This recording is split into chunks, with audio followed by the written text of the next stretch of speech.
vamos a ver cómo se va a ver este proceso, cómo va a ser los cambios en la presión y el volumen del gas a medida que esto sucede. Entonces, fíjate, yo tenía una presión inicial. Esa presión inicial era una presión alta. Esta es mi presión inicial. Y tenía un volumen inicial que era un volumen inicial bajo, porque estaba chiquito, ¿verdad? Lo que está sucediendo aquí, muchachos, al yo dejar que el gas se expanda de un solo golpe, es que la presión va a caer de golpe hasta llegar a la presión final menor, y el gas luego se va a expandir hasta llegar a su volumen final. Esto es una manera esquemática como yo puedo ver la expansión isotérmica irreversible en un solo paso.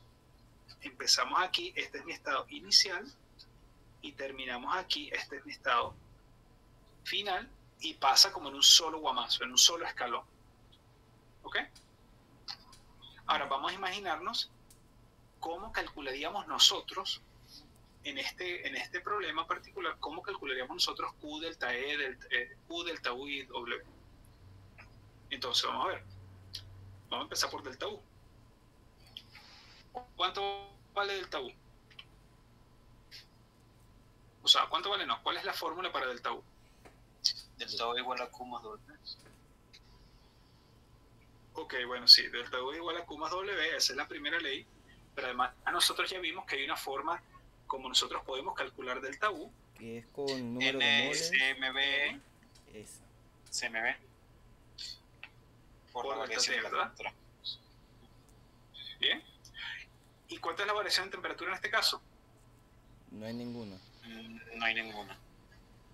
No hay, es cero. Entonces, por lo tanto, delta U vale 0. 0. Muy bien. Perfecto. Ahora, les pregunto yo, ¿cuánto vale Q? Fíjense que en este caso, como no hay cambio de temperatura, muchachos, yo no puedo calcular Q como número de moles por capacidad calórica por delta T, porque no hay un cambio de temperatura. Sin embargo, tiene que haber un calor. ¿Y cómo sé yo que obligatoriamente tiene que haber un calor? Porque acabamos de ver que delta U tiene que ser 0.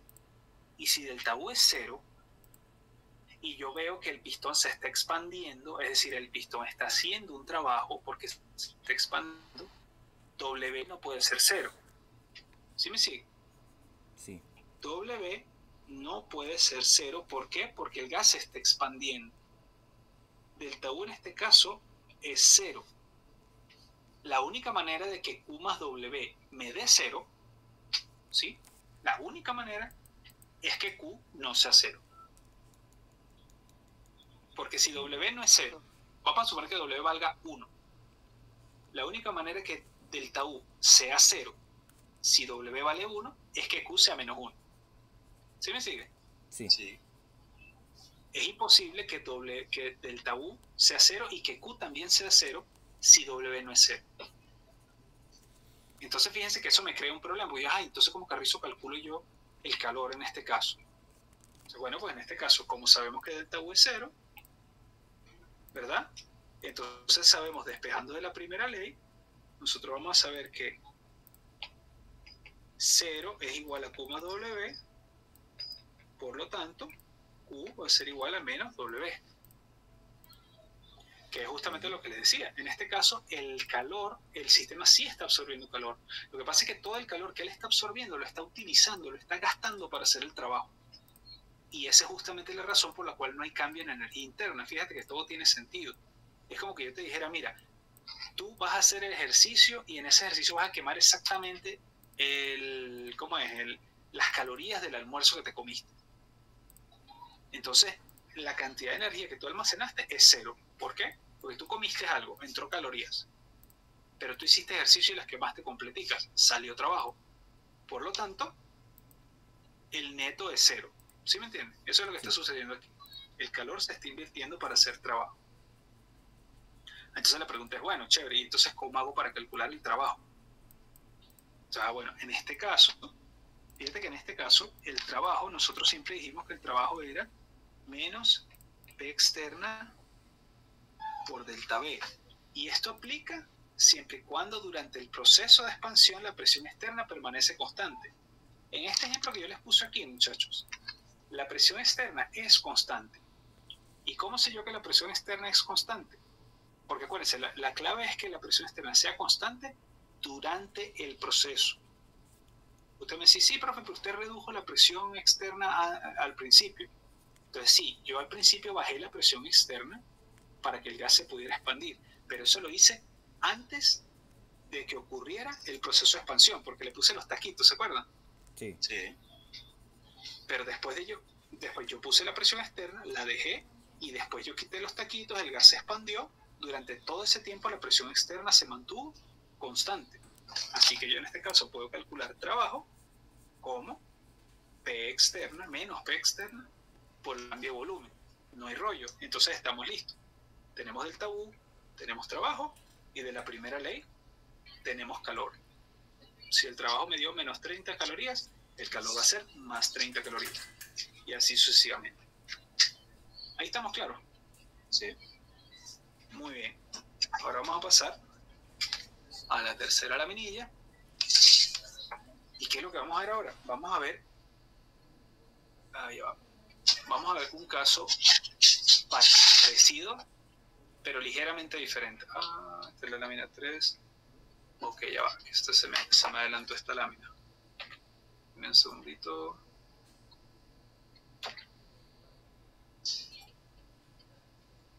Ok, ahora sí. Ajá. Entonces, ahora vamos a ver esto. Vamos a ver qué pasa si ahora yo no quiero hacer la expansión así, sino que yo quiero hacer la expansión en dos etapas.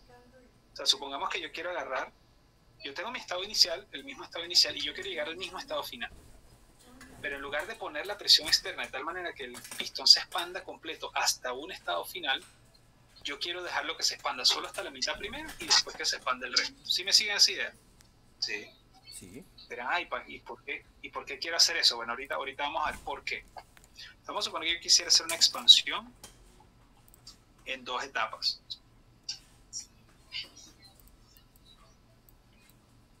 O sea, una expansión isotérmica en dos etapas. ¿Bien? ¿Cómo sería eso? Bueno, pues tenemos un estado inicial. Tenemos un estado inicial. Vamos a llamarlo aquí el estado 1. Ya no voy a poner inicial y final, porque como hay un estado intermedio, entonces el concepto de inicial y final va a ser un poco confuso. Entonces, en lugar de eso, yo voy a decir, tengo un estado 1, un estado 2, que es el estado del medio, y un estado 3, que es el estado final. Okay. Si yo tengo un estado 1, yo reduzco mi presión externa a una presión intermedia entre la final y la inicial. Entonces, esa presión externa la voy a llamar presión externa 1. ¿Bien? Entonces, ¿qué va a suceder? Que el gas se va a expandir. Aquí yo tenía una presión 1, volumen 1, temperatura 1 y N1. El gas se va a expandir hasta una presión 2, este es lo que vamos a llamar mi estado 2. Esa presión 2 va a ser igual a la presión externa, a la primera presión externa que yo le pongo, ¿verdad? Okay. Yo voy a tener un volumen 2 que va a ser un poquito mayor, una temperatura 2 y un número de moles 2. Sabemos que la temperatura 2 es igual a la temperatura 1 porque es isotérmico, así que simplemente lo vamos a llamar T. Y sabemos que el número de moles 2 es igual al número de moles 1 porque el sistema es cerrado, así que lo llamamos simplemente N. O sea, ya tengo mi gas a mitad camino. Ahora agarro y reduzco la presión aún más hasta mi presión externa 2, o si ustedes quieren le pueden llamar hasta la presión final, como ustedes quieran. Y después quito los taquitos, ¿no? Entonces, al quitar los taquitos, ¿qué va a pasar? Que el gas se va a terminar de expandir hasta un estado 3. En ese estado 3 voy a tener una presión 3, que va a ser igual a la presión externa, a la segunda presión externa que le puse, o mi presión final, va a ser simplemente la presión final. Voy a tener un volumen 3 que es mayor que los otros dos y voy a tener simplemente la misma temperatura, el mismo número de moles. Si yo esto, que lo acabo de calcular así, ¿verdad? Si yo esto, ahora, para este proceso, desde el estado 1 hasta el estado 3. Yo quisiera calcular QW delta U y QW y delta U, perdón, esas tres. Entonces simplemente lo haría por pedacitos. O sea, yo tengo una primera expansióncita isotérmica para el cual QW y delta U se calcula igualito que hace ratico. Y después tengo una segunda expansióncita y al final del proceso completo es simplemente la suma del primero y el segundo paso. Es decir, yo voy a tener que en este caso delta U total va a ser igual a delta U del primer paso más el delta U del segundo paso. ¿Ok? Este yo lo voy a llamar la primera expansión y esta es la segunda expansión. Le voy a poner eléctricas romanas, pues yo acostumbro a usar números romanos, perdón, para distinguir los procesos y números latinos para distinguir los estados. Bien, ¿a qué es igual el delta U del primer proceso? Pues bueno, esto va a ser N por CMB por delta T del primer proceso, que sabemos que es 0 porque es isotérmico y el otro también es 0. Bueno, esto simplemente da 0 porque es un proceso isotérmico, siempre va a dar 0. Acuérdense que el proceso, el delta U no depende de cómo se hace el proceso. Si el proceso se hace en una etapa, o en 2 etapas, o en 3, o en 5, o en 1000 etapas, pero tú partes del mismo estado inicial y llegas al mismo estado final, delta U siempre va a ser 0. ¿Okay? Ajá. ¿A qué es igual el trabajo 1? Pues el trabajo 1 es menos la presión externa 1 por delta B1. Ok. Entonces, es decir, esto va a ser menos la presión externa 1 por B2 menos B1. Porque acuérdate que el delta B1 es para pasar desde el estado 1 hasta el estado 2. Es decir, el final es el 2 y el inicial es el 1. Ajá, ¿y a qué va a ser igual el trabajo 2? Pues el trabajo 2 ahora no va a ser menos presión externa 1, va a ser menos la presión externa 2. Y va a ser por el delta B del proceso de la segunda etapa. ¿Y la segunda etapa dónde empieza y dónde termina?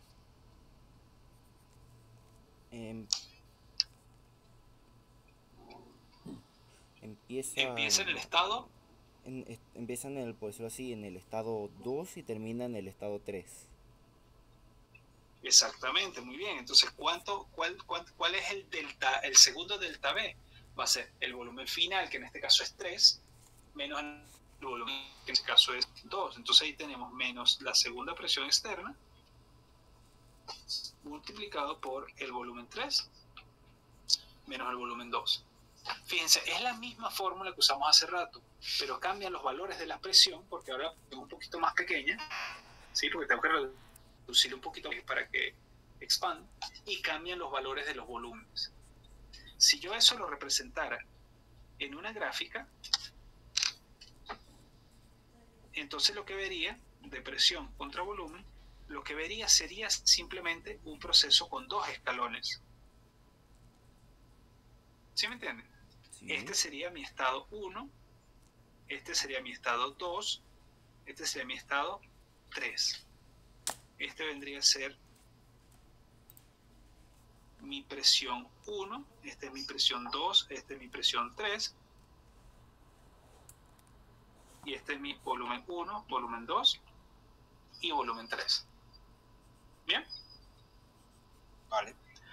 Si nosotros seguimos haciendo esto, acá vamos a decir, no, yo no lo quiero hacer en 2 etapas, sino en 3 etapas. Y ahora no lo quiero hacer en 3 etapas, sino en 4. Y ahora no en 4, sino en 5, en 10, en 1000, en 20, en 500 millones de etapas.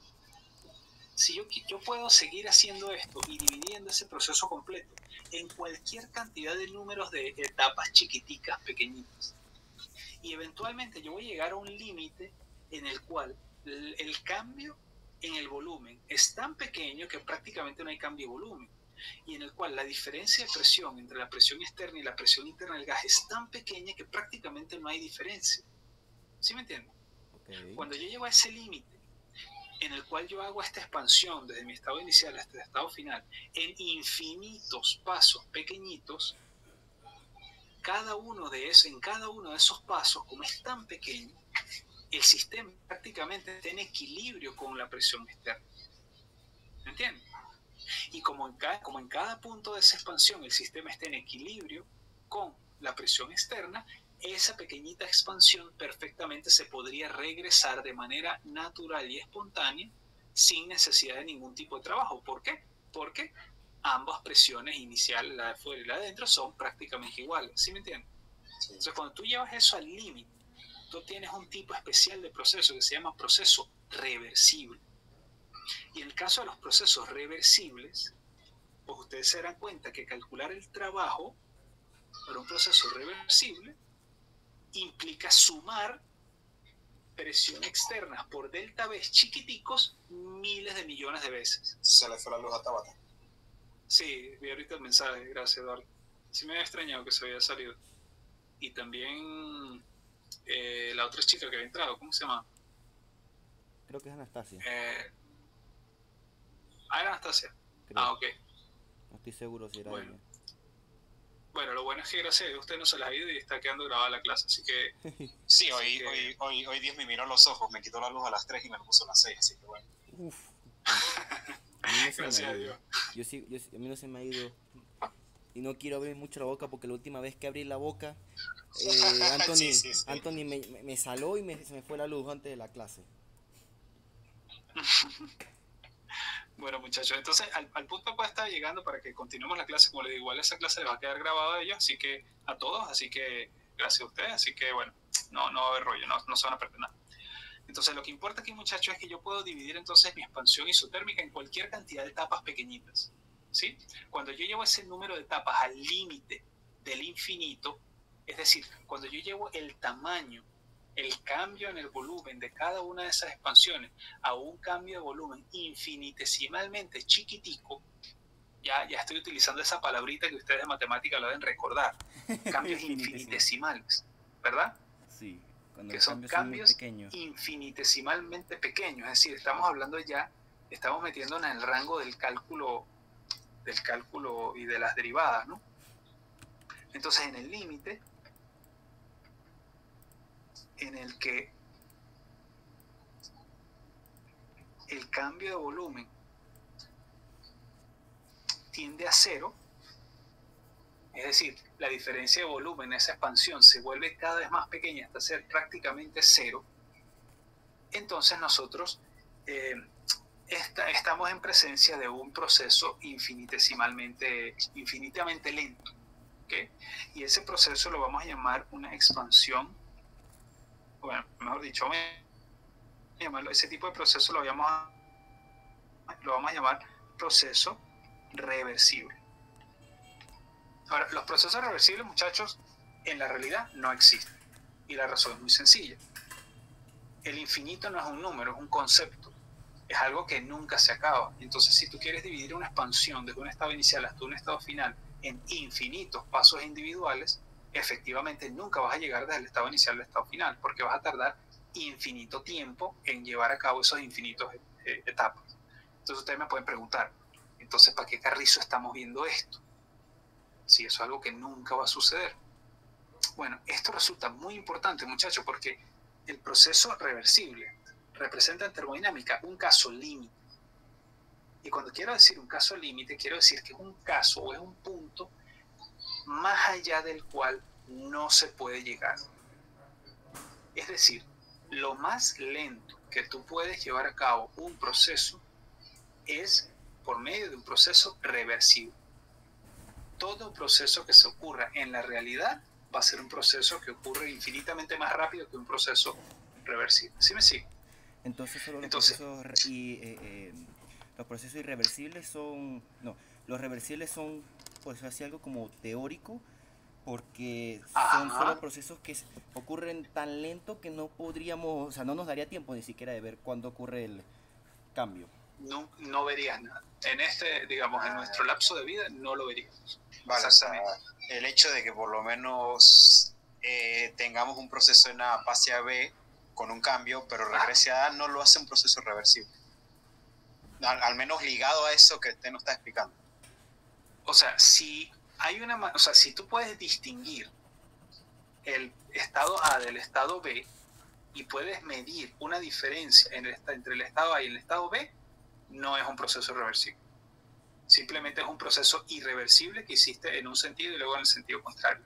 Pero el proceso en sí no es, o sea, yo entiendo que eso es algo que cuesta un poquito entender, digamos, desde el punto de vista conceptual, lo que es la reversibilidad. Mira, la reversibilidad se basa en el principio de reversibilidad microscópica, que si tú pudieras ver con una lupa, por ejemplo, cuando tú ves el equilibrio químico, ¿saben que el equilibrio químico se refiere, bueno, al momento en el cual las velocidades de las reacciones en un sentido se hace igual a las velocidades en el sentido contrario?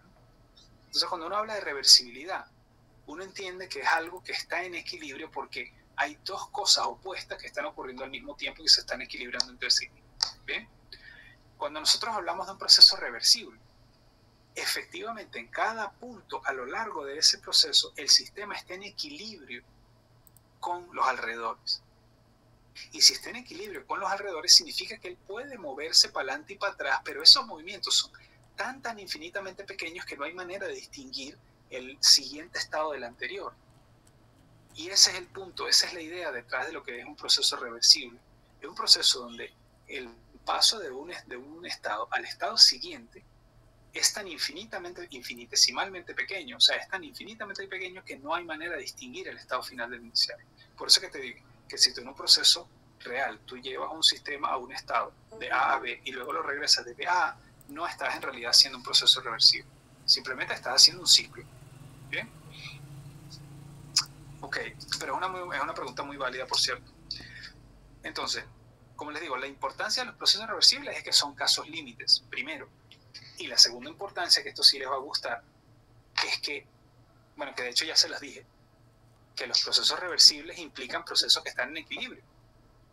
Así que entender los procesos reversibles implica entender el estado de equilibrio. Y eso en química y en biología es fundamental. O sea, tú puedes entender termodinámicamente una reacción química que alcance el equilibrio como una reacción química que está llevando a cabo un proceso reversible. Bueno, por algo se llaman reacciones reversibles, ¿no? Sí. ¿Sí me explico?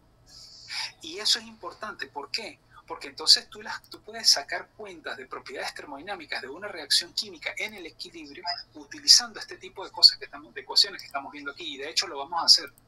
Nosotros vamos a calcular más adelante funciones termodinámicas para reacciones químicas, como calores de reacción, como entalpías, calores de formación, entalpías de formación, energías libres de Gibbs, Helmholtz y otro tipo de cosas que se aplican a las reacciones químicas y que nos permiten a nosotros describir teóricamente, es decir, digamos a punta de ecuaciones, un proceso de equilibrio que sí podemos ver experimentalmente. Ustedes no lo van a creer, pero nosotros a punta de ecuaciones podemos calcular teóricamente el valor de una constante de equilibrio de una reacción química. Lo podemos hacer a partir de la...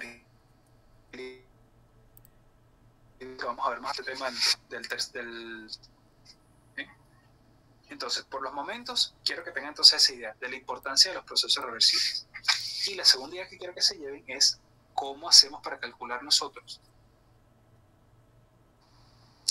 Q, delta U y W para los procesos reversibles. Porque ustedes se imaginan que no es lo mismo sumar 3, 4 o 5 delta, ¿cómo es? P externas por delta B que sumar infinitos P por delta B chiquiticos para poder llegar desde el estado inicial al estado final. Entonces, ¿qué pasa? En un proceso reversible, muchachos, mis ecuaciones, digamos, yo puedo hablar de que para cada etapa chiquitica del proceso reversible yo voy a tener un cambio en la energía interna, que ese cambio, como es un cambio tan chiquitico, en vez de delta U lo voy a llamar D de U, es decir, diferencial de energía interna. Y el diferencial de energía interna sigue siendo el número de moles por la capacidad calórica molar a volumen constante por la variación de la temperatura. Pero en este caso la variación de temperatura va a ser tan pequeñita que la vamos a llamar DDT en lugar de delta T.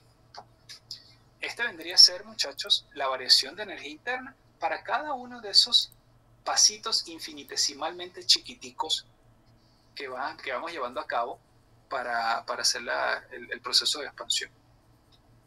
Ahora, ¿qué pasa si yo quiero calcular el delta U O sea, el cambio grande entre mi estado inicial y mi estado final. ¿Qué pasa si quiero hacer eso? Lo que tengo que hacer es sumar todo ese poco de delta U chiquiticos. En matemática, cuando tú sumas diferenciales, lo que realmente estás haciendo es algo que se llama una suma raimiana o rainiana, uno de esos dos. Pero esa suma es, digamos, matemáticamente se denomina integral. Es decir, que si tú quieres calcular, el t de u no sirve de nada. Lo que sirve es delta u para un proceso reversible, es la integral de n por cmb por ddt. Esa integral, muchachos, es simplemente la sumatoria de esos ddu chiquiticos, de esos n por cmb por ddt chiquiticos. ¿Bien? Okay. Entonces, aquí es donde entra entonces la cuestión que yo les había dicho al principio. En esta materia vamos a practicar un poquito de algo que ustedes puede ser que hayan visto o que estén apenas empezando a ver, que son las integrales. ¿Bien? Ahora, las integrales que nosotros vamos a ver son muy sencillitas. Y las propiedades de las integrales, en su mayoría, son similares a las propiedades de las derivadas. Es decir, por ejemplo, cuando tú tienes una integral de una suma, tú puedes partir eso en la suma de las integrales. Y cuando tú tienes una constante dentro de una integral, tú esas constantes las puedes sacar de la integral. Entonces, por ejemplo, cuando estamos hablando de una expansión isotérmica reversible, nosotros en este caso, pues, la variación de temperatura es cero, sin importar que sea desde el estado inicial al estado final o en esos cambios chiquiticos. Entonces, para el caso de nuestro isotérmico, esto es cero, y si eso es cero, pues delta U es simplemente cero para el proceso isotérmico reversible. Esto era perfectamente previsible. ¿Por qué?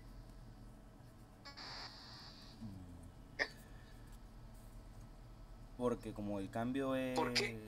como el cambio es muy pequeño y no sé, como el cambio es muy pequeño y usted mismamente mencionó, está en equilibrio, no hay como tal un cambio en la energía interna. No es precisamente por eso, Fernando, porque aquí estoy calculando, o sea, al yo resolver la integral, Fernando, estoy calculando es delta U, que delta U es el cambio grande entre el estado inicial y el estado final. Ok. ¿Sí? Ahora, la pregunta que le estoy haciendo, fíjense que ese delta U, para el caso del isotérmico, me dio 0 cuando lo hago reversible. ¿Y cuánto nos dio delta U cuando lo hicimos en una sola etapa? Cuando lo hicimos aquí atrás en una sola etapa. ¿Cuánto nos dio delta U? También. Nos dio 0 también. Nos dio 0. ¿Y cuánto nos dio delta U cuando lo hicimos en 2 etapas? También dio 0. Ya me acordé, ya entendí. Ajá. Entonces, fíjense que eso tiene sentido. ¿Por qué? ¿Por qué me está dando igual siempre delta U sin importar cómo hago el proceso? Si lo hago reversible, si lo hago irreversible en una etapa o irreversible en 2 etapas. ¿Qué es lo que tiene delta U que hace que eso sea así? Tiene...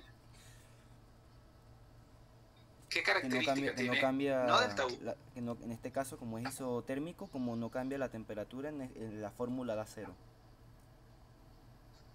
Ok, bueno, eso es matemáticamente cierto, pero no es la pregunta que estoy haciendo, sino que estoy preguntando, ¿qué característica tiene la energía interna que hace que calcular la variación en la energía interna no dependa de cómo llevo a cabo el proceso?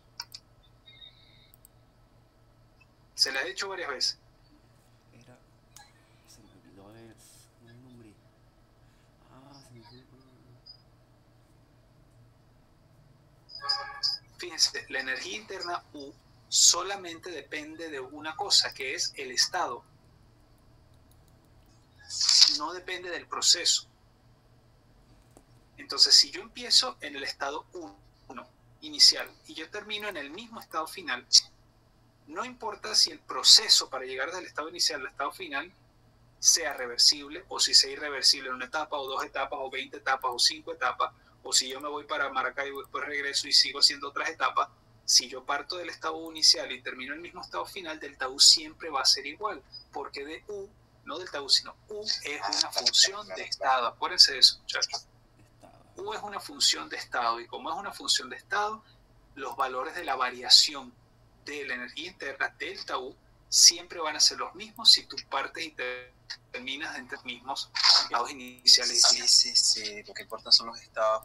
Las otras eran las de trayectoria, ¿no? En las que ahí importa es más cómo se lleva a cabo el caminito, por así decirlo, de A a B, ¿no? Fíjate que en este caso nosotros estamos para calcular el trabajo y el calor sí son funciones de la trayectoria. Y eso lo estamos viendo aquí clarito como el agua, porque no es lo mismo calcular el trabajo para llegar desde el mismo estado inicial hasta el mismo estado final en 2 etapas. Fíjense que la fórmula es una suma de 2 cosas. No es lo mismo eso que calcular el trabajo para una sola etapa. ¿Sí me explico? Sí. Entonces el trabajo sí es una función de la trayectoria. De la energía interna no. Bien. Déjame ver si puedo agregar otra lámina aquí. Ok, déjame, que tengo que saltarme aquí esta. Ahorita le damos aquí.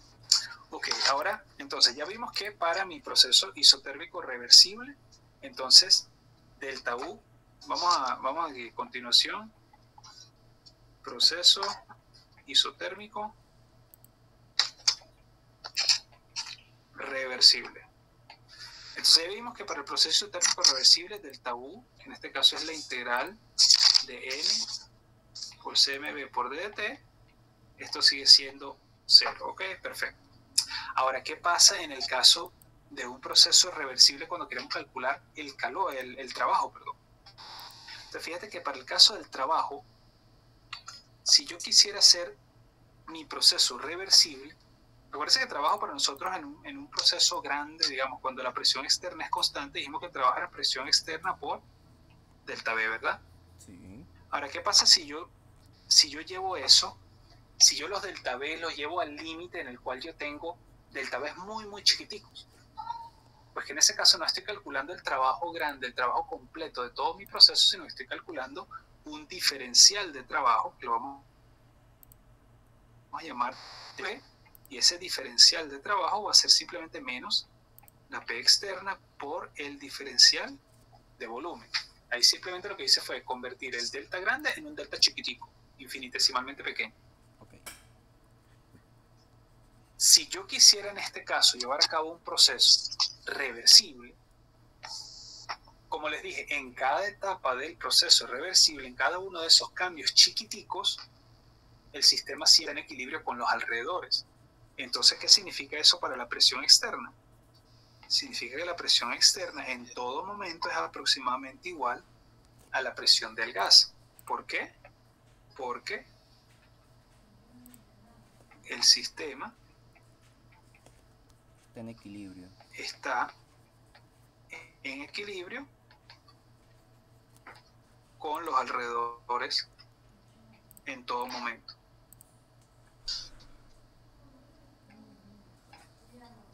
Entonces, para calcular el trabajo infinitesimal de cada una de esas etapitas, entonces eso me quedaría como que trabajo infinitesimal es igual a menos P por dB, donde P en este caso ya no es la presión externa, sino es la presión interna del gas. Y el diferencial de volumen es el cambio de volumen del gas. Ahora, como les dije en el caso del delta U, el trabajo infinitesimal a mí no me sirve de nada, porque ese es simplemente el valor de un pequeño etapita del trabajo. A mí lo que me interesa es cuánto trabajo se hace para llegar del estado inicial al estado final, o sea, el trabajo grande completo. ¿Qué hago si yo quiero calcular el trabajo grande completo? Sumo todos los pedacitos de trabajo chiquiticos individuales.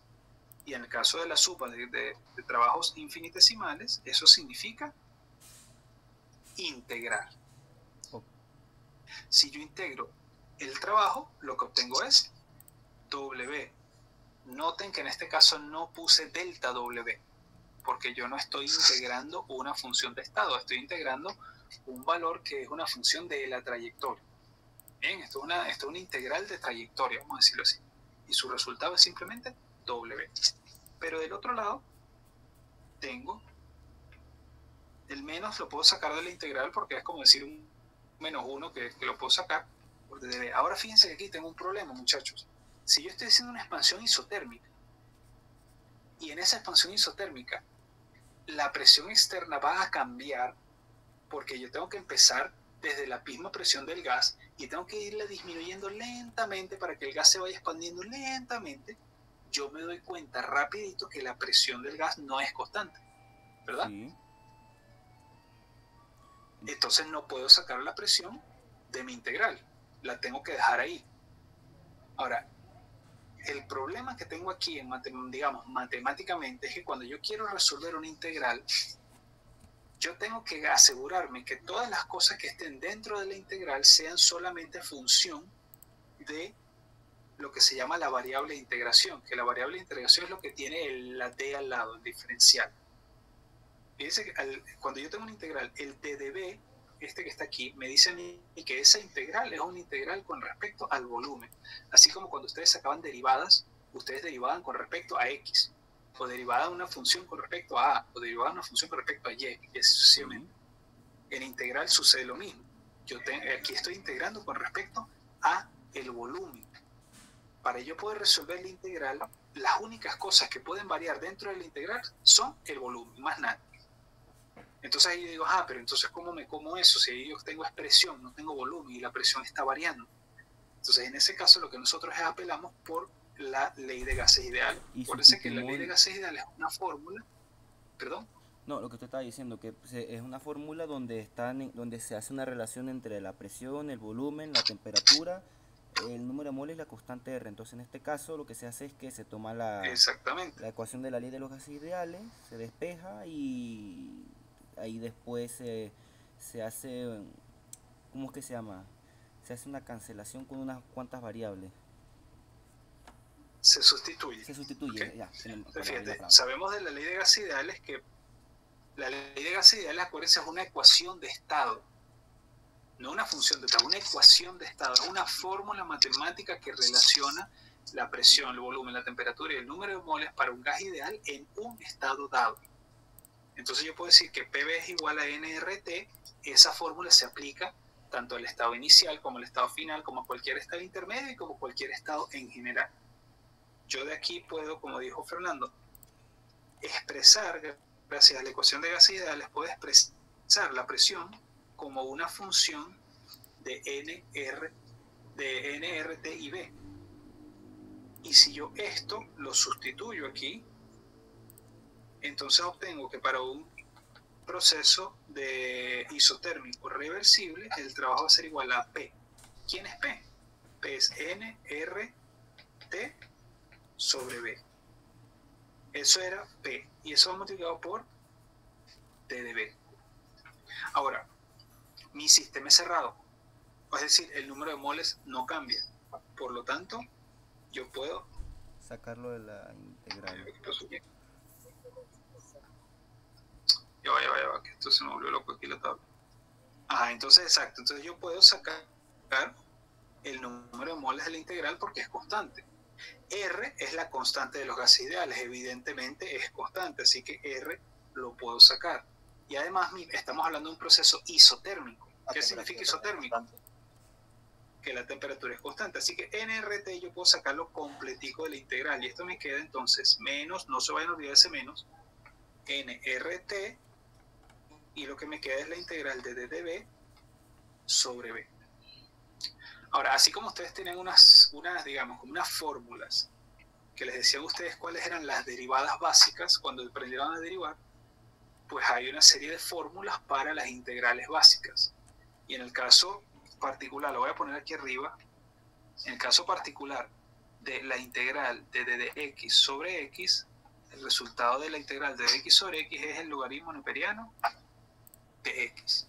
¿Okay? Esa es la fórmula que da la integral. Y en el caso de las integrales, muchachos, hay que hacer otra cosa, que es evaluar esa función que yo obtuve entre mi x inicial y mi x final. Ahorita vamos a ver qué es lo que significa eso de evaluar. Entonces esto me queda menos nRT. Ok, ahí tengo la integral de d de b sobre b. Fíjense que es la misma de arriba, pero en lugar de x está b. Entonces esto me da nRT por el logaritmo neperiano del volumen evaluado entre el volumen inicial y volumen final. ¿Qué significa evaluar entre el volumen inicial y el volumen final? Significa que esa fórmula que me dio ahí, el logaritmo neperiano de volumen, voy a hacer una resta de la función evaluada en el límite superior menos la función evaluada en el límite inferior. Es decir, eso me va a quedar menos nRT por logaritmo neperiano de volumen evaluado en el límite superior. Bueno, es logaritmo neperiano de volumen final menos logaritmo neperiano de volumen evaluado en el límite inferior, es decir, volumen inicial. Y esa es la fórmula del trabajo. Ahora, por las propiedades de los logaritmos, esto se puede poner un poco más bonito. Ustedes saben que la resta de los logaritmos es igual al logaritmo del cociente.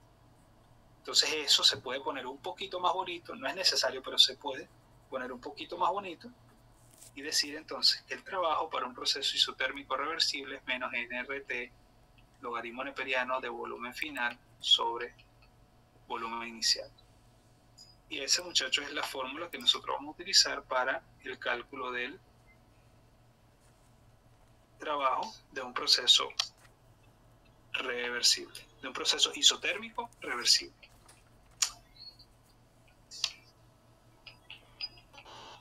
¿Está bien? Sí, denme un minuto para anotar, Okay. que mi cerebro está en llamas ahorita.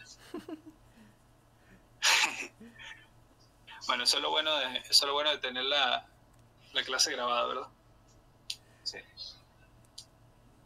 Entonces, ¿cuál es el resumen aquí, muchachos? El resumen es que cuando nosotros vayamos a calcular Q, bueno, y por cierto, esto es W. Ya delta U lo tenemos que vale 0. Acabamos de calcular W.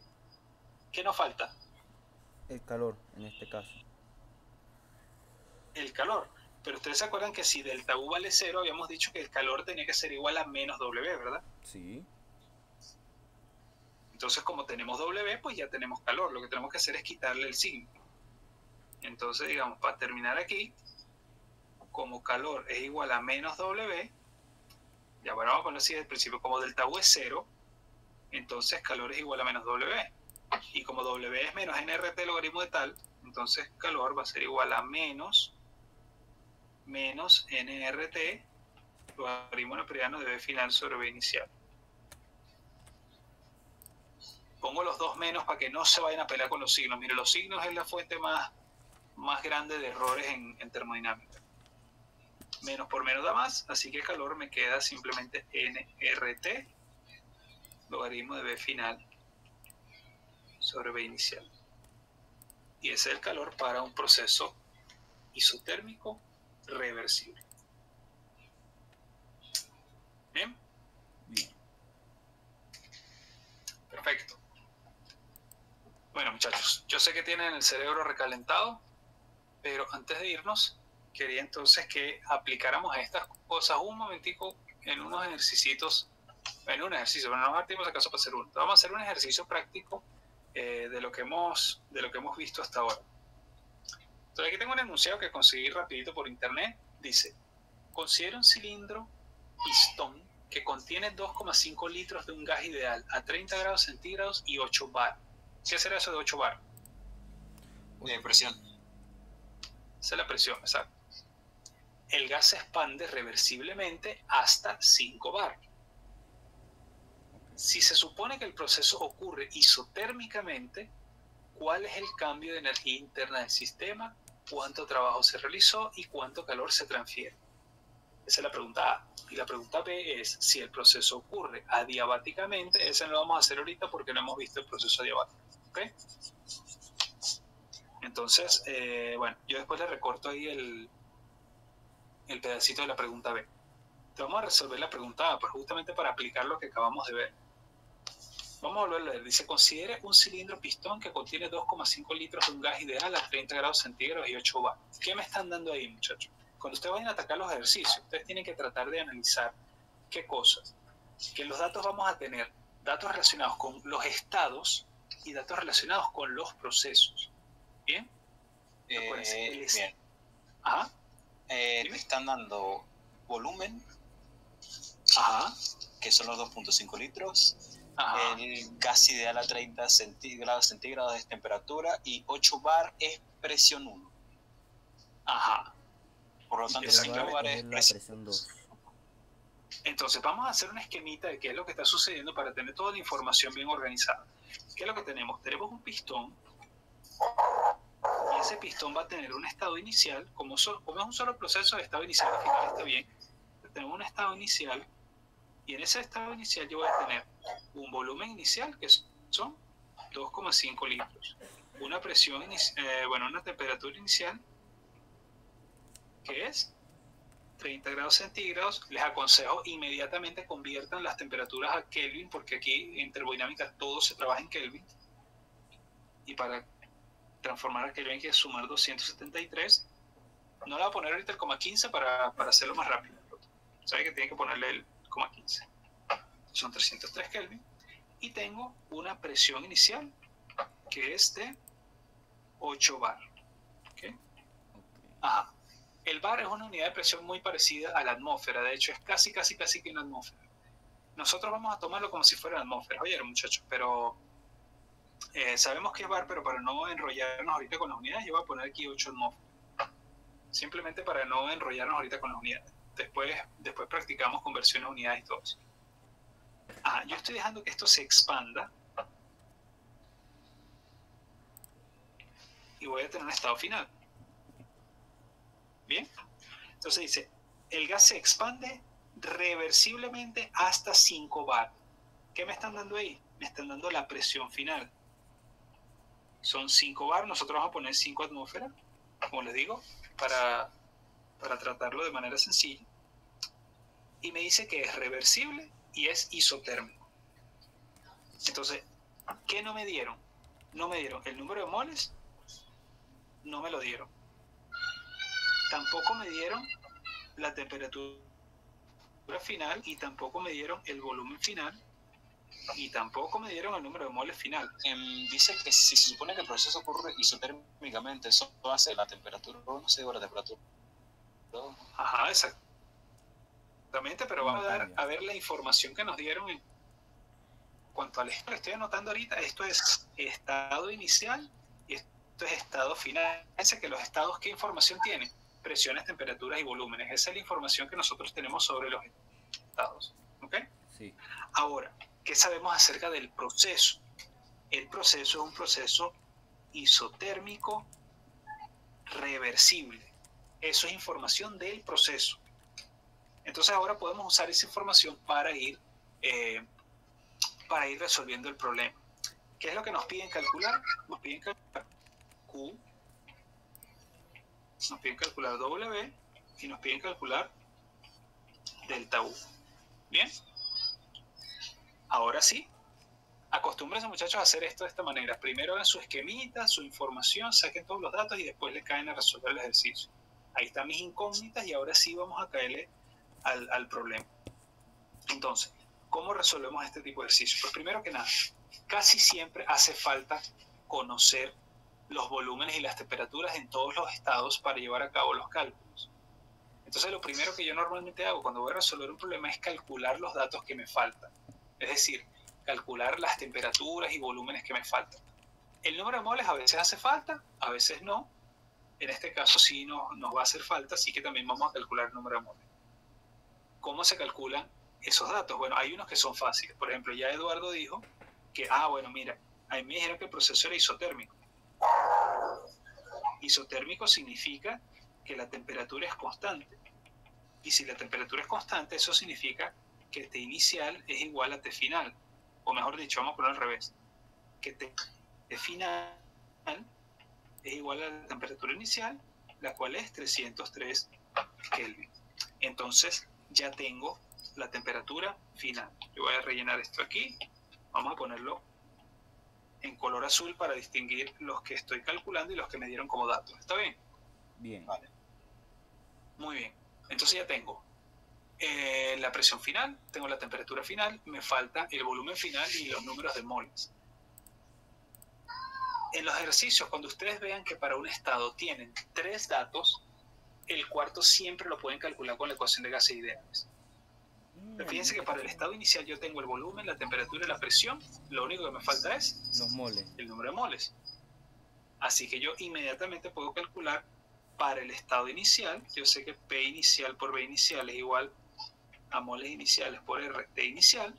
Yo de aquí puedo despejar el número de moles, y ese número de moles va a ser P inicial, B inicial, entre R, T inicial. Acostúmbrense también, muchachos, es buena práctica despejar primero y meter valores después para que no se les empastelen los despejes. Bueno, ¿cuál es la presión inicial? ¿Es cuánto? 8 atmósferas. Multiplicado por el volumen inicial. El volumen inicial es 2,5 litros. Cuando utilicemos la ecuación de gases ideales, dependiendo del valor de la constante de gases que utilicemos, normalmente trabajamos con atmósferas, litros y Kelvin. Pero también se puede trabajar en metros cúbicos, pascales, y en ese caso, y la temperatura también en Kelvin. En ese caso el valor de R no es 0,0806, sino 8,314. Eso lo vamos a ir viendo a medida que avancemos. Pero en este caso, cuando calculemos presiones, temperaturas y volúmenes, atmósferas y litros y Kelvin. ¿Bien? Sobre R, ¿cuánto vale R? 0,8206 creo que era. 0,08206. Ah, ok. Lo tengo por Ese es el valor de R ese es el valor de R en unidades de atmósferas por litros entre mol y Kelvin por Kelvin. Y eso multiplicado por la temperatura inicial, que vale 303 Kelvin. Acostúmbrense, muchachos, siempre a poner las unidades. Las unidades ayudan a que ustedes verifiquen que las cosas están bien. Fíjense, atmósferas estas se cancelan con esta, estos litros arriba se cancelan con estos litros y estos Kelvin se cancelan con estos Kelvin. ¿Qué me sobrevive? Moles. Ese mol está como denominador en el denominador, lo que significa que cuando yo haga la doble C, ese mol va a quedar arriba. Okay. Y como yo lo que estoy calculando es moles, pues necesito que el resultado me dé en moles. Bueno, entonces eso lo metemos en la calculadora. Voy a ver aquí rapidito. Bueno, rapidito no, espera que esta calculadora cargue. A ver. 8 por 2.5 de 0.0806 entre 303. Eso da un resultado de 0,8044, vamos a ponerle moles. Entonces ya tengo el número de moles iniciales. Así que ahora vamos a ponerle aquí. Vamos a ponerle 0,8044 moles. ¿Qué más, muchachos? Profe, creo que la presión final es, creo que dice que es 3, ¿no? Que es 3 bar, no, la presión 5. final dice que es 5. Ah, es que yo no lo veo 5 bien, bar, sí. es que yo tengo un poquito chiquito. Ok. Dale, tranquilo. Ok, ¿qué más podemos hacer ahí, muchachos?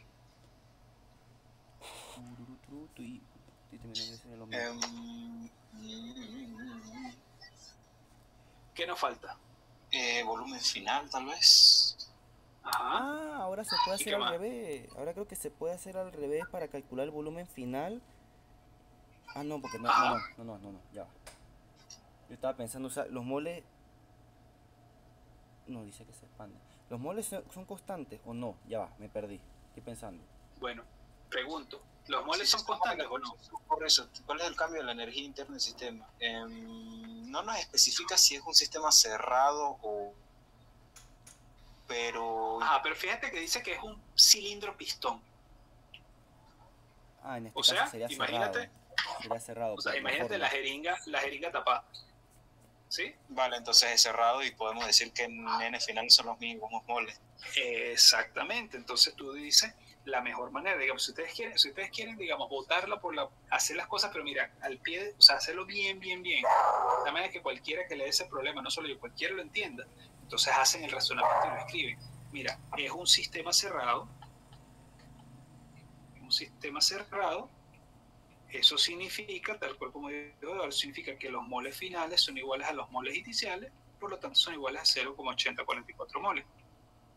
Así que ya tenemos los moles finales. ¿Y qué hago con eso?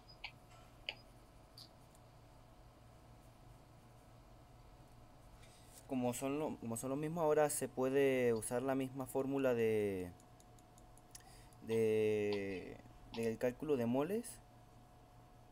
O sea, Ajá, usamos otra vez la fórmula de la ley de los gases ideales para calcular el volumen final. exacto. Entonces fíjate que no es la misma fórmula porque la fórmula que usamos originalmente era P inicial igual a N inicial RT inicial. Sí. Pero esa misma fórmula la podemos aplicar para el estado final. Yo puedo decir que P final por B final igual a N final por RT final. Fíjate que yo tengo todo excepto el volumen final. Así que despejo. Ojo, estoy poniendo N final y T final como para ser más ilustrativo, ¿no? Pero cuando es un proceso cerrado, con poner N vas bien. Y cuando es un proceso isotérmico, con poner T vas bien. No hace falta poner ni distinguir inicial y final. Pero la P final sí hay que distinguir. Entonces esto va a ser 0,8044 moles multiplicado por 0,08206 atmósferas por litro entre mol Kelvin por 303 Kelvin dividido entre, ¿cuál es la presión final? 5 atmósferas, ¿no? Otra costumbre que yo tengo es de cuando reemplazo los valores siempre ponerle entre paréntesis. Eso me ayuda a evitar errores de cuando hay que sumar y cuando hay que multiplicar, porque muchas veces uno tiene que sumar cosas o tiene que multiplicar cosas y las suma pensando que tiene que multiplicarlas. Cuando uno no pone los paréntesis eso no es tan evidente, pero cuando tú pones dos pares de paréntesis uno al lado del otro es muy obvio que hay que multiplicar. Así que es buena idea reemplazar valores entre paréntesis, un truquito. Okay. Bueno, ese volumen final debería darme el doble del volumen inicial. O sea, debería darme 5 litros. No, ¿qué cuenta el doble? No, perdón. El doble no. 8 quintos. No sé, no. 1,6 por... Ya. Debería dar 4 litros.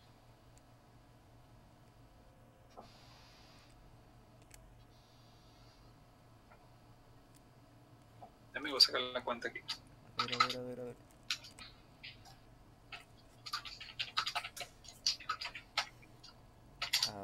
Creo que...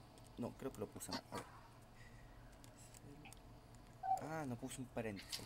Entonces...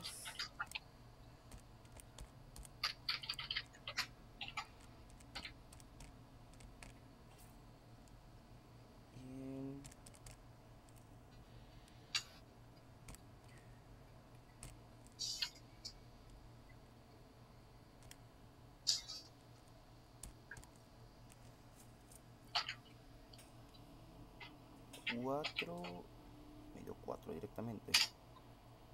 4, sí.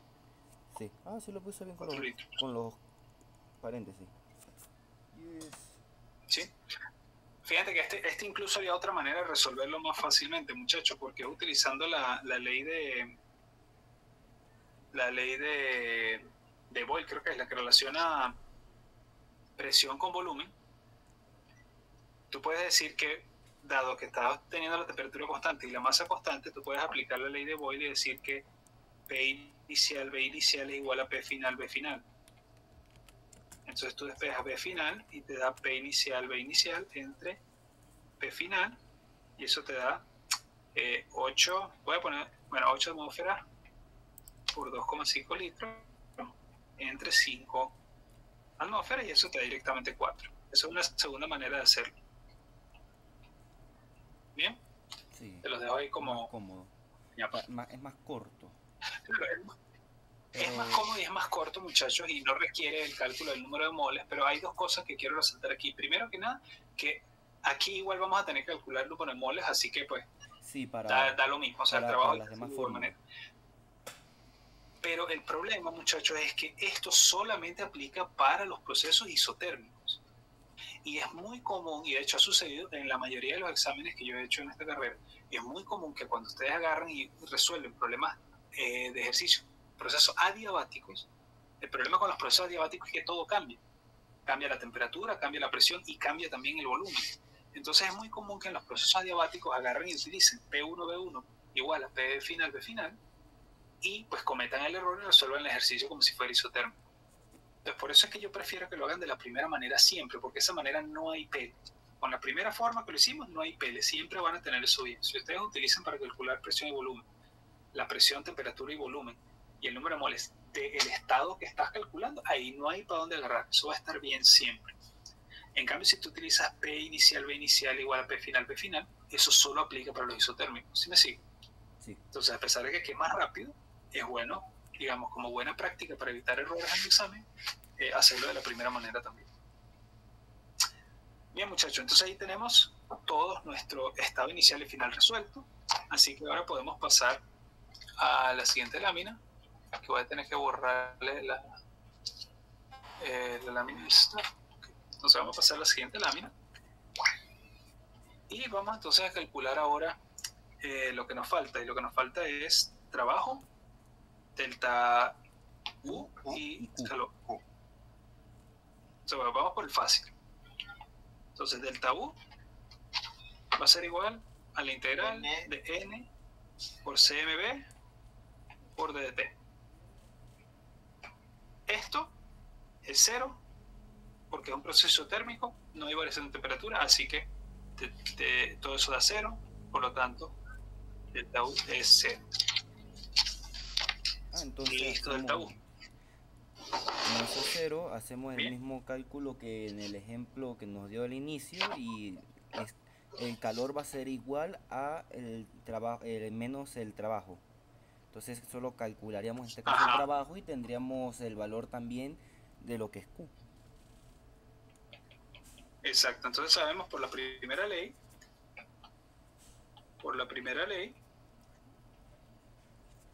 sabemos que, ya voy a hacerlo paso a paso, entonces por la primera ley sabemos que delta U es igual a Q más W, pero como delta U es 0, entonces 0 es igual a Q más W, por lo tanto Q es igual a menos W. De pin, pero todavía no tenemos cuánto vale W. Entonces, ¿cómo vamos a calcular W? W lo vamos a calcular como menos la integral de presión externa por dB. Ahora, muchachos, yo cuando empecé a darles trabajo, empezamos con P externa por delta B. Y les dije, mira, esa solo se aplica cuando la presión externa es constante. ¿Se lo dije o no se lo dije? Sí. Okay, perfecto.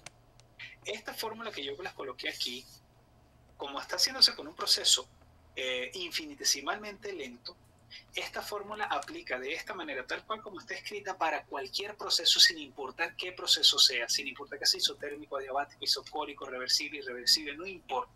Esta fórmula aplica para cualquier proceso. El problema es que cuando tú vas a integrar esa fórmula, tú tienes que ver cómo es el proceso. Por ejemplo, si yo digo que mi proceso es isobárico, entonces yo puedo decir que la presión externa es igual a la presión interna, saco la presión porque es constante, porque es isobárico, y me queda la integral de dB que da delta B, es decir, menos P por delta B, que fue lo que nos dio cuando hicimos originalmente el ejercicio. Entonces lo que quiero decir con eso, muchachos, es que esta fórmula es mejor que la otra porque esta se aplica siempre. La otra solo se aplica para los irreversibles y para los procesos isobáricos. Entonces, para evitar confusión, lo más fácil es integrar esta ecuación cuando lo vayamos a usar. Entonces digo, bueno, mira, el trabajo siempre es menos la integral de P externa por dB. Yo digo, es un proceso reversible. Si es un proceso reversible, entonces simplemente por, digamos, conceptualmente tiene que suceder que el sistema siempre esté en equilibrio con los alrededores, así que la presión externa en todo momento es igual a P. Así que trabajo es igual a menos la integral de P por dB. Como es un proceso isotérmico, bueno, mejor dicho, ya antes de eso, ¿okay? Mejor dicho, como P no es constante, entonces yo tengo que quitarme de ahí a P. Le estoy volviendo a hacer lo mismo que hicimos hace ratito. Entonces yo digo que P es igual a NRT sobre B, sí, sustituyo y digo NRT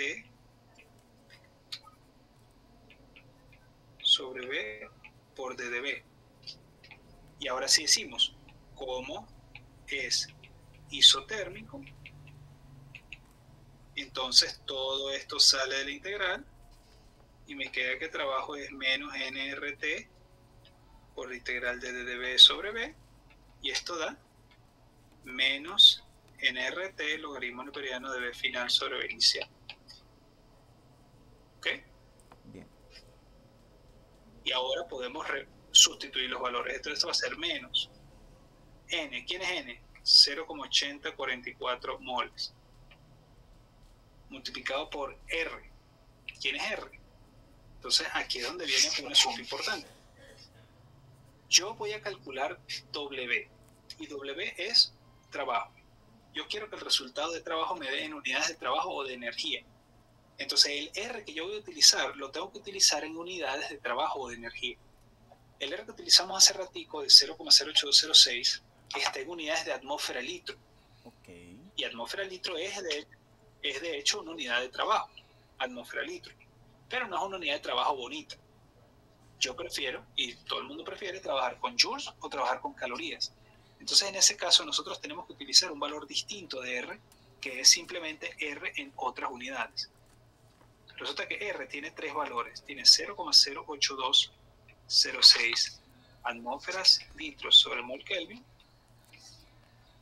o también es igual a 8,314 joules sobre mol Kelvin, o es igual a 1,987 calorías sobre mol Kelvin. Entonces, dependiendo de las unidades que tú quieras utilizar, tú escoges el valor de R. Pero yo prefiero utilizar joules porque es la unidad internacional para el trabajo y la energía. Así que yo coloco aquí 8,314 joules sobre mol por Kelvin, y esto por logaritmo neperiano del volumen final, que son 4 litros, entre el volumen inicial, que son 2,5 litros. Metemos eso en la calculadora, sin olvidarse del menos, muchachos, ahí va a haber un menos grandote. Y entonces vamos a ver, saquen ustedes la cuenta con su calculadora también, que quiero ver cuánto les da.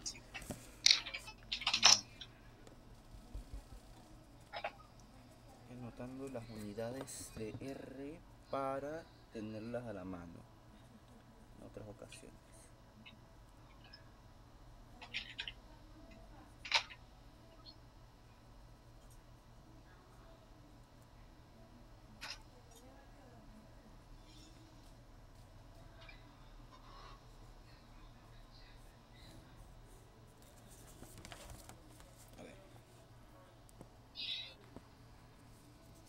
Me dio 3.1432. Exacto. ¿Qué? ¿Qué unidades? Fíjate, mol. Ah, ya va, nos faltó la T. Ya, eso hay que multiplicar por 303. Disculpen. Por eso que NRT. Me faltó ahí la T. Por 303 Kelvin. Faltó el 300. Que no me cabe. Bueno, ese resultado. Sí, pequeño detalle, ¿no? Da 952,4. Fíjate, mol se va con mol. Fíjense lo importante, muchachos, de estar pilas con las unidades. Yo me di cuenta que me faltó poner 303 Kelvin porque las unidades no me cuadraron. Fíjate, yo cancelé los moles y me quedó joule sobre Kelvin. Y eso no puede ser.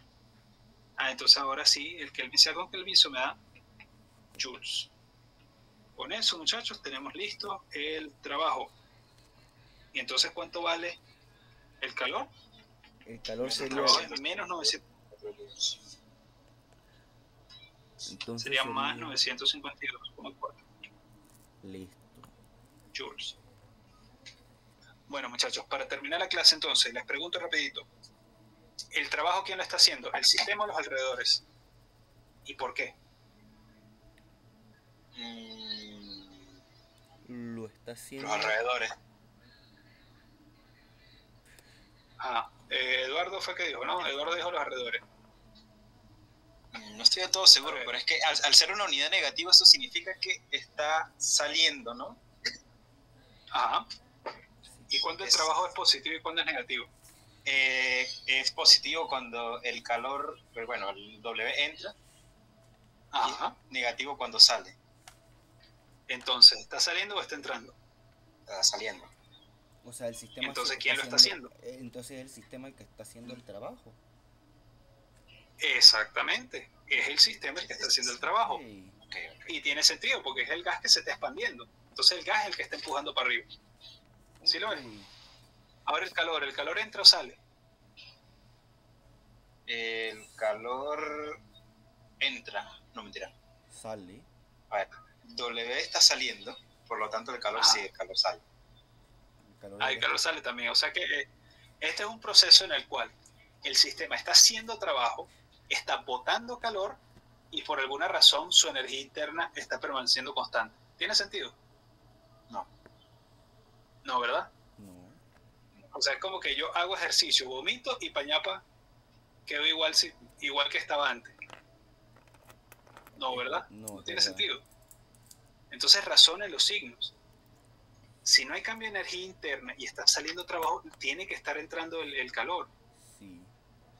Pero no solo eso, muchachos, sino acuérdense también, calor positivo entra. Todo, nuestra convención es la convención adquisitiva. Todo lo que es positivo entra. Entonces, el calor nos dio más 952, significa que están entrando 952 joules de calor. Okay. El trabajo nos dio menos 952, significa que está saliendo 952 joules de trabajo.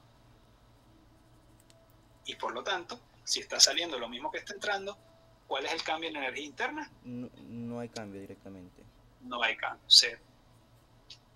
Bueno, muchachos, entonces, ya vamos a dejar la clase hasta aquí. ¿Tiene alguna pregunta con respecto a este problema? No. De hecho, no. Se desenvolvió bastante bien usted, así que lo entendí bastante bien. Ok, bueno, me alegra mucho. Y lo bueno es que les va a quedar grabado, entonces cuando vayan a estudiar y practicar van a tener todo esto al pie de la, a la mano para repasarlo y para que no les quede ninguna duda. Ese es el tipo de cosas, no solamente se trata de calcular y sacar cuentas, muchachos, se trata también de analizar los resultados y asegurarse que tengan sentido. Y eso es muy importante porque todo tiene que tener sentido, los signos tienen que tener sentido, las magnitudes, los valores tienen que tener sentido. Sí, porque el ejemplo que usted mismo dio, que como no había incluido los Kelvin, le había quedado una unidad de Kelvin en el ejercicio, entonces entonces ahí mismo se dio cuenta del error. En el otro caso es que tanto Eduardo como yo nos pelamos en el caso del signo de la Q y no habíamos razonado que está entrando calor. Exactamente. Entonces, ese tipo de cosas, muchachos, puede ser que se las pregunte en el examen, pero puede ser que no. O sea, yo puede ser que le digo, bueno, calculen QW, delta U, delta H, delta G, no sé qué, e interprete el resultado. O sea, ¿qué significa interpretar el resultado? Significa decir de dónde hacia dónde sale, entra, cómo va, qué es lo que está sucediendo. Pero incluso si yo no se los pido, ese tipo de análisis les ayuda a ustedes a darse cuenta si los resultados que están obteniendo tienen sentido. Y eso es muy importante. Porque uno cuando calcula una cosa teórica, uno lo que ve son puros números y letras en un papel, esa broma sí, bueno, sí, me dio 100, ok, sí, 100 ¿qué? 100 metros, ok, bueno, sí, me dio 100 metros. ¿Y qué estabas calculando? No, el tamaño de una célula. Pero ya va, o sea, te estás calculando el tamaño de una célula y te dio 100 metros, y eso te parece que está bien. Es como los ejercicios, es como los memes que salen por internet, que sale yo saliendo el examen después de decir que María tuvo 1,5 hijos. Entonces, exacto. Entonces como que tuvo un hijo y el otro le salió mocho y se salió con la mitad del cuerpo nada más.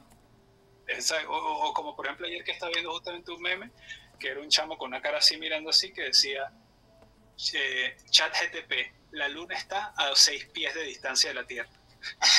Bueno, como que, ya va, hay algo que está mal, ¿sí? Entonces uno se da cuenta que la broma está mal. Entonces, bueno, muchachos, esa es por lo menos una de las cosas que nosotros todavía la tenemos en ventaja a la inteligencia artificial. Que nosotros podemos razonar y darnos cuenta cuando las cosas están bien y cuando están mal. La inteligencia artificial no puede hacer eso, por los momentos. Así que aprovechenla y cultívenlo, que eso puede ser la diferencia. Aprovechemos que si no nos dejan sin trabajo. Exacto. Bueno, muchachos, nos vemos entonces, gracias por venir y nos vemos el viernes, con favor de Dios. Gracias. Viernes, profe. Okay. Chao muchachos, nos vemos, feliz noche.